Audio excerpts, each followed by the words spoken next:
E aí, pessoal, abrindo a terça-feira com uma polêmica. Renato soltou o verbo, falou sobre dirigente, sobre a sua versão sobre a saída, enfim, sobre jogadores, e nós vamos comentar a partir de agora este assunto. César Cidade Dias, falando de Grêmio aqui no YouTube, papo de gremista para gremista, mas sem antes, claro, no primeiro comentário você tem o passo a passo de um trabalho home office que pode lhe dar R$4.000 de renda extra com investimento de R$67, portanto não perca esta oportunidade, está aqui no link na descrição deste vídeo.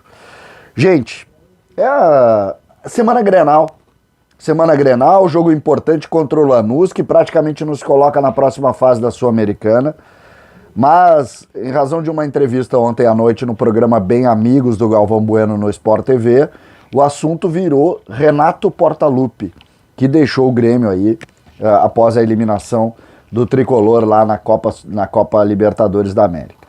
Até aí, tudo bem, o Renato é o maior ídolo da história do Grêmio e o respeito que nós temos por isso é gigantesco. Renato nos tirou, por exemplo, como treinador da fila de muitos anos sem conquistas.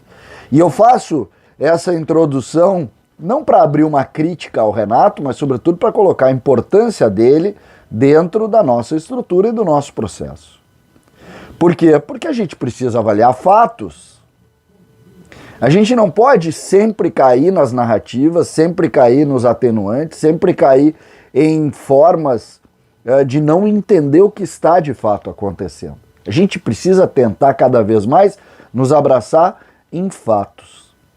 E ontem, Renato deu a sua versão da saída e culpou um dirigente, coloca no colo de um dirigente, fazendo, não cito o nome do dirigente, mas todos sabem quem foi, e não adianta a gente também aqui passar pano sobre isso, a gente sabe para quem foi direcionado e por que foi direcionado, principalmente quando o Renato faz dizendo que ouviu coisas logo depois da eliminação por Independiente Del Valle, e aquilo incomodou muito ele no início do dia seguinte, lá, logo que começou o dia, ele recebeu uma ligação da esposa dele e teria, através dali, decidido deixar o Grêmio.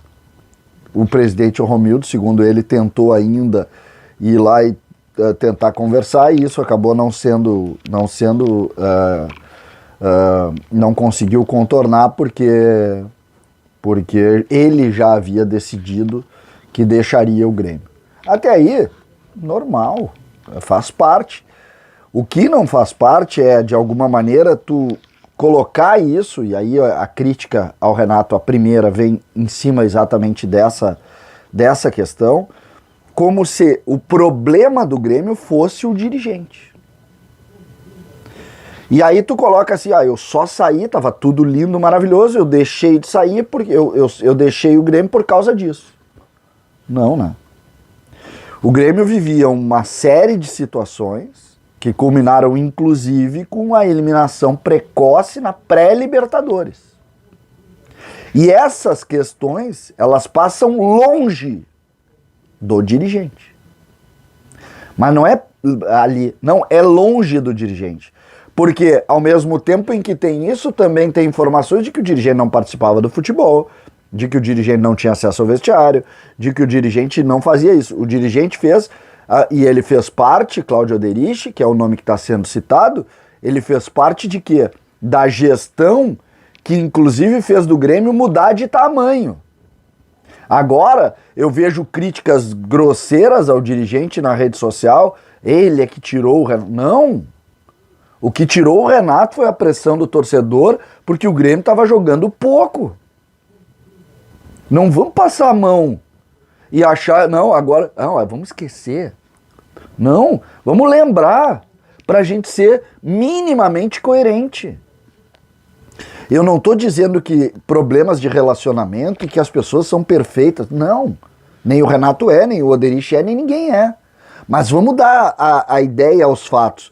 Se a gente achar que o comando de um cara do tamanho do Renato ele deixou de ser treinador do Grêmio porque estava tudo lindo, maravilhoso, e numa entrevista que o Oderich teria dado depois do jogo, culminou com a saída dele, aí a gente vai estar olhando nada. A gente vai estar vendo nada. O que acontece é que o Grêmio passou por um processo monstruoso, o Grêmio diminuiu de tamanho dentro do vestiário e teve um dirigente que se levantou e disse, cara, tá errado, alguma coisa tem que ser feita. Alguma coisa precisa mudar. Aí o Renato se incomodou, e é justo se incomodar também. Tá tudo certo. Mas não foi esse o motivo do desmanche do vestiário do Grêmio. Ontem mesmo, nessa entrevista, que o Renato soltou o verbo sobre muitas coisas, ele falou de uma questão que eu tinha colocado lá atrás, a bronca dele com o Michael. Ele disse, o Michael não falou comigo, não falou pra mim, mas eu fui lá e puni o Michael lá naquele episódio que ele saiu do campo. Vocês lembram da narrativa no dia? Isso é normal, não aconteceu nada. Ele multou o Michael no salário. Por quê? Porque estava incomodado com a atitude do Michael. É do jogo. Quando a gente lembra aqui e coloca alguma coisa, eu usei até a expressão vestiário em chamas, claro que estava bronqueado. O líder do clube, do time, saiu correndo sem falar com ninguém, no meio de um jogo brabo com todo mundo. Isso é normal? Ah, é normal. Ele foi cortado o salário dele, porque ele estava incomodado. E isso é normal, sim. É normal, sim, brigarem. E é normal, sim, o vestiário também ficar inflamado. É tudo normal. O que não é normal é achar, não, isso aí não aconteceu nada. Não aconteceu nada. A mesma relação com o Jean-Pierre, a forma como... E eu, inclusive, citou na mesma frase Renato, citou Jean-Pierre, citou Luan. A forma como, de alguma maneira, ele se incomodou com os dois. Tudo isso foi dito na época. E eu vejo isso, e eu vejo principalmente as repercussões nas redes sociais, e me impressiona como as pessoas vão apagando as coisas. Vão apagando. A gente vai conversando e ali, não, isso aqui não precisa mais falar, isso aqui não precisa mais falar, isso aqui não precisa mais falar. Não, gente. Nós aqui precisamos tentar olhar muito à frente. Eu digo com toda tranquilidade. O Renato vai voltar a ser treinador do Grêmio daqui a uns anos, vai ter sucesso ou não, depende do momento. Ele já teve várias passagens por aqui, ele é o treinador de maior participações com o Grêmio, teve vitórias e teve derrotas, e isso aconteceu com todo mundo. E vai acontecer com o Renato também. Agora, existem momentos que são favoráveis, existem momentos que não são tão favoráveis, e em cima dessa situação a gente precisa pontuar.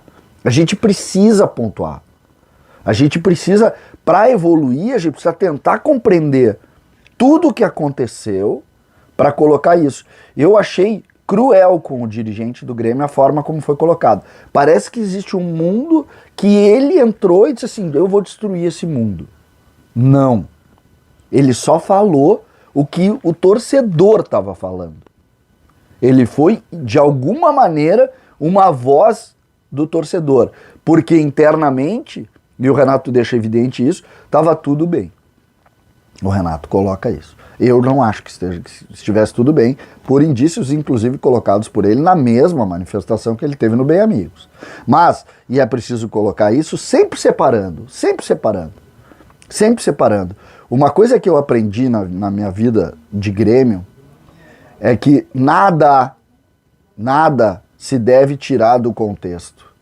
O contexto naquele momento indicava sim uma ruptura.